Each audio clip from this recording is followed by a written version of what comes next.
welcome to another Smaugonite's Thoughts video. It's me, Smaugonite. Today I wanted to talk through something that the Jarl and I spent yesterday morning talking about.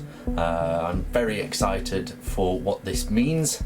The book is ready, the first page is written, the cover page was written a few weeks ago, but that's only because I went to the shop and bought a few of these books. We've now got one for the Siege of Terra, we've then got one for the Imperial Maledictum campaign, and we've got one for the Endless Ruin campaign that Minion and I may look at doing down the line.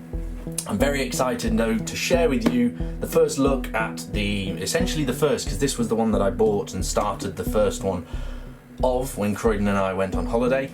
And well, yeah, I guess I should probably just open it up and show you guys and gals what's inside. So here we are, we've got the Siege of Terra plain on the front, just because what's going to happen is they're going to end up on the bookcase, so I didn't want to sort of jazz it up on the front and it get rubbed off.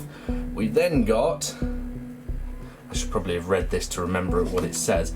So we've got the Siege of Terra, Testament of the Faithful, an account of the last defense of Terra, and then a really poorly drawn Aquila, that was by me, recorded in the final days of the Age of Darkness.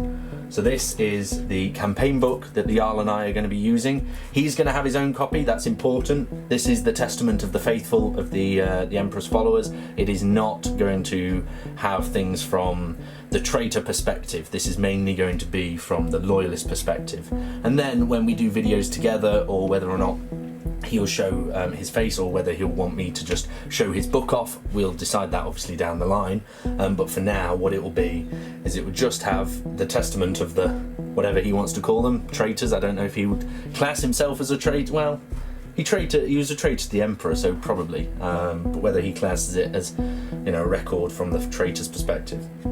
Then each mission is going to have a mission dossier, which is going to just have the same bullet points and the same information for each one. This one, so the campaign phase part we've done as campaign phase Solar War. That's the book that it's from. Most of them will be named after the book, but there might be sort of some embellishment whether or not we use the book title or whether we use something a bit more appropriate for the campaign. You know, things like the first wall, campaign phase, the first wall fits, but then campaign phase Echoes of Eternity perhaps, you know, doesn't. So we'll see when we get there, okay? But that's something quite important, that we decided that it's going to have phases and the missions from the phases. So essentially, phases are your books, missions are the bits out of the book that we've chosen to do. So first is battle designation. This one is Void Fortress 693. If you've seen the Siege of Terra campaign videos that I've already done, those do outline that we've got different, we're actually starting, on the Void Fortress 693. The Theatre of War is the Trans-Plutonian Gulf. Engagement type will be Zone Mortalis, and strategic context, it's the Outer Sol system. So the strategic context is sort of, what does it mean for the grand picture? What does it mean for what is to come for the rest of the siege? Where is this ultimately taking place? You know, we're going to have things like battle designation, the Katabatic Plains, but the strategic context is defense of Terra, or the defense of the Imperial Palace, or in defense of the Eternity. You get what I mean? So that will be sort of the strategic relation that each mission will have. First, strategic situation. In the freezing void, the Void Fortress 693 hangs as an outer sol defense ring 1. Within the fortress, Imperial Fist defenders make ready for a Speartip Assault. Now, as everybody who's read the Horus Heresy knows, Horus leads a spear tip. That's his preferred maneuver. In fact, I think it outlines that in Horus Rising. The spear tip is sort of the signature of the Sons of Horus, or the Lunar Wolves as they were then. So, you know, I thought it would be cool to put the Speartip Assault reference in there. And then next, after the strategic situation section, it's then forces committed. So as you can see, I'll just show the camera. I've only done the loyalist side, because the traitor side, what I'm going to do in red pen is I'm going to put in suspected attackers. Perhaps I should have done it for this video, but I just want to sort of iron out with the Jarl what's the best way to do this.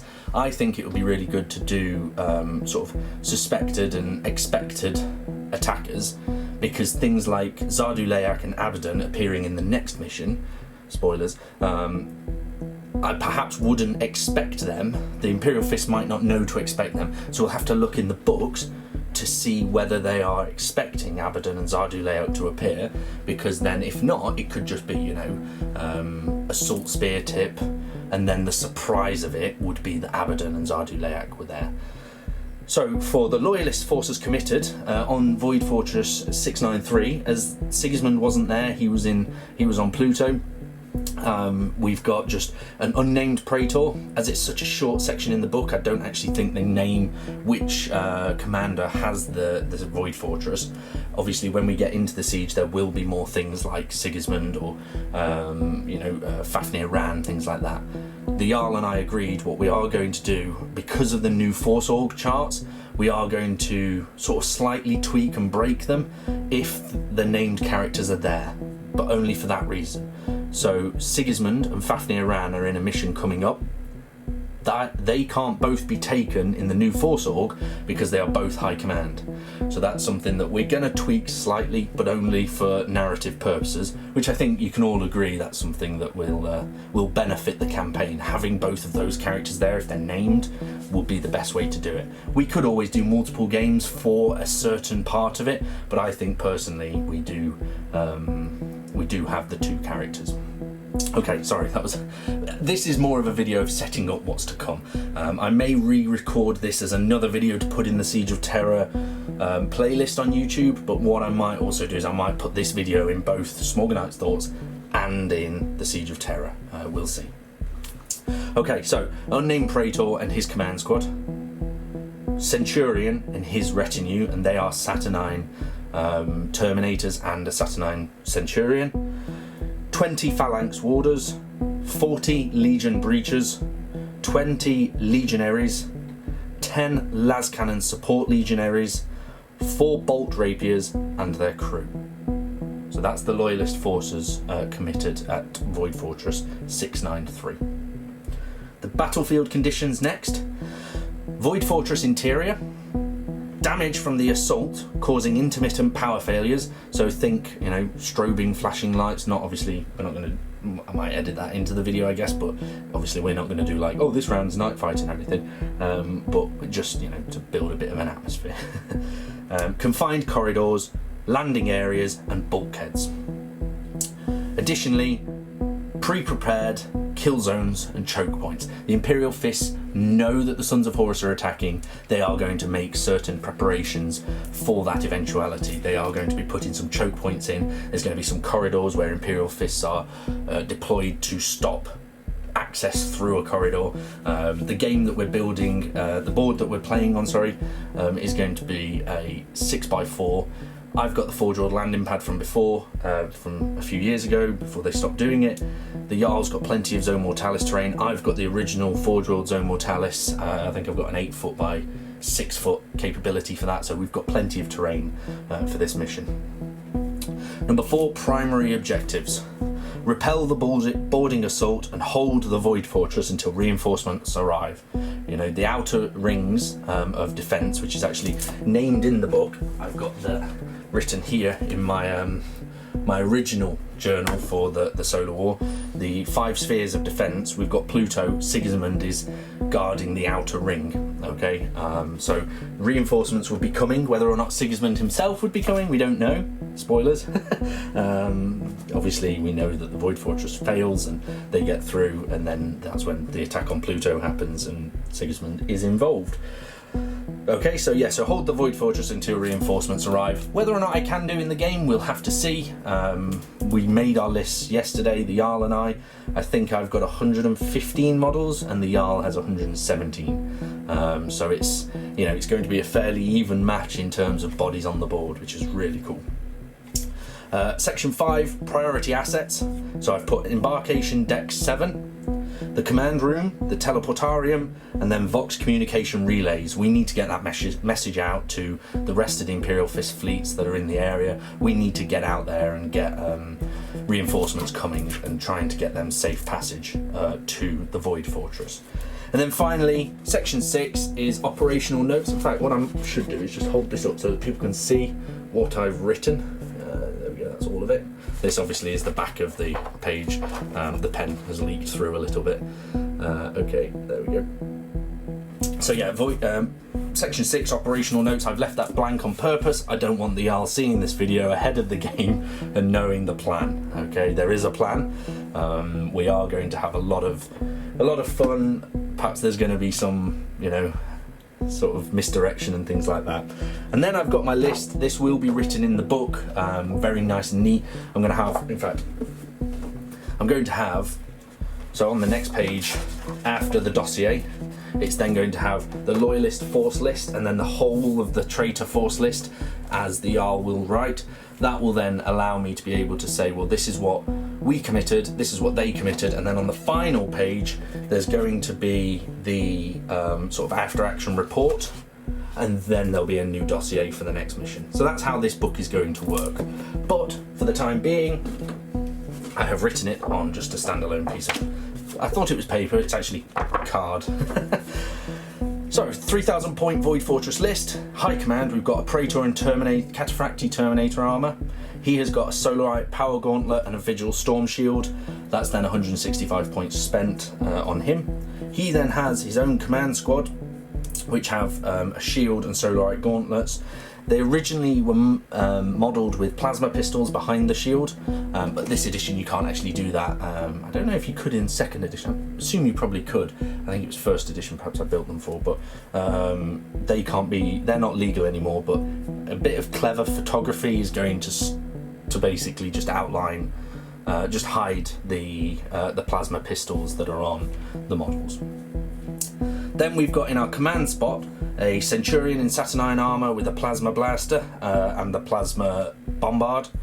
He's then going to have as a retinue 6 Saturnine Terminators, all with Plasma Bombards, Fists and Particle Shredders. That's then going to also be upgraded to the Combat Veterans Prime slot. That's so that they're just a little bit tougher and a little bit hardier, hopefully when the siege happens later on, when Night Lords and things like that are happening and are attacking, then they're just helping me remember that they're a little bit more hardened. Then we're going to have 20 Phalanx Warders. The sergeants are all going to have, the one sergeant's going to have a Solarite Power Gauntlet and a Plasma Pistol, but the rest are going to have the axes and shields. In the troop slots, we've got 4 units of Legion Breachers, 10-man squads each with a Grav gun and a Las Cutter, Saturnine Las Cutter, and then the sergeant's going to have a Solarite Power Gauntlet. As I say, there's 4 of those blocks, which is 720 points just for the troops, which is cool. But at the same time, a Void Fortress, they are being attacked, they are going to be in the defensive. So to me, having the breachers is a necessary. One of those units, because on the Zone Mortalis Force Org chart, there's the logistical benefit. There's a prime slot for the troops, so I then can upgrade that to logistical benefit, which allows me to take the command squad from earlier for the Praetor in Cataphracti Terminator armour. I'm going to take 1 tactical support slot. I'm going to take a tactical squad. That's going to be, sorry, it's not tactical support, it's just the tactical squad. I'm going to take 20-man tactical squad. Sergeant's going to have Solarite Power Gauntlet and Plasma Pistol. You can see a theme of things that I like here. If it's got a shield, Plasma Pistol, Solarite Power Gauntlet, chances are I'm probably in for it. And then in the heavy support slot, we're going to have 10 las cannons. I have received prior Vox communications that there is going to be a Contemptor or maybe 2 in the list from the Jarl. So I need something that's going to have a bit of a punch.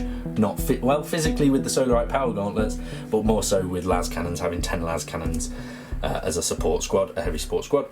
And then finally, the final selection from the heavy support, or the support, is the rapiers. I'm going to have 4 rapier carriages with the bolter variant, and then the crew for them, and that gives me 2,998 points, which is 2 points shy of my 3,000 point list. So I'm very excited for that.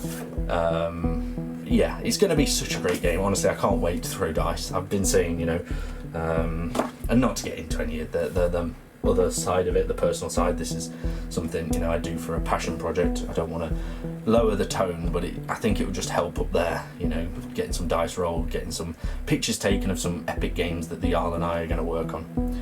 I will start incorporating this original notebook, which has my original notes in for the Siege of Terra. I will start incorporating that into the main book. That's something that I'm really looking forward to doing, but I don't want to run too far ahead.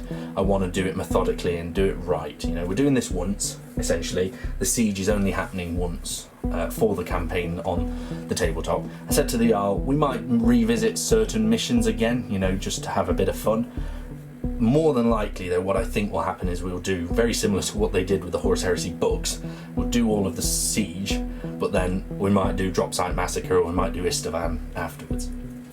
But we'll see how we get on. This is a few years coming, this Siege of Terra campaign. It's going to be done properly, and it's going to be done in our own time. You know, we're not rushing. I've got 2 young kids, as people know, and the Jarl has been very, very patient with me, which is excellent.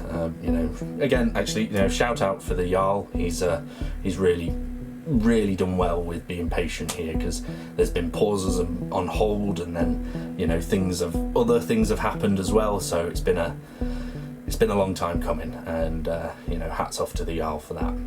So yeah, so that's the list. I'm very excited. The place to watch it is the Strategic Painting YouTube channel. So I really appreciate your time. Again, if you've made it this far in the video, thank you so much. You are the reason that I'm doing this sort of thing, so that then I can actually have a campaign and show people what we're getting up to here at Strategic Painting. All right. And I don't think I've got anything else more to say.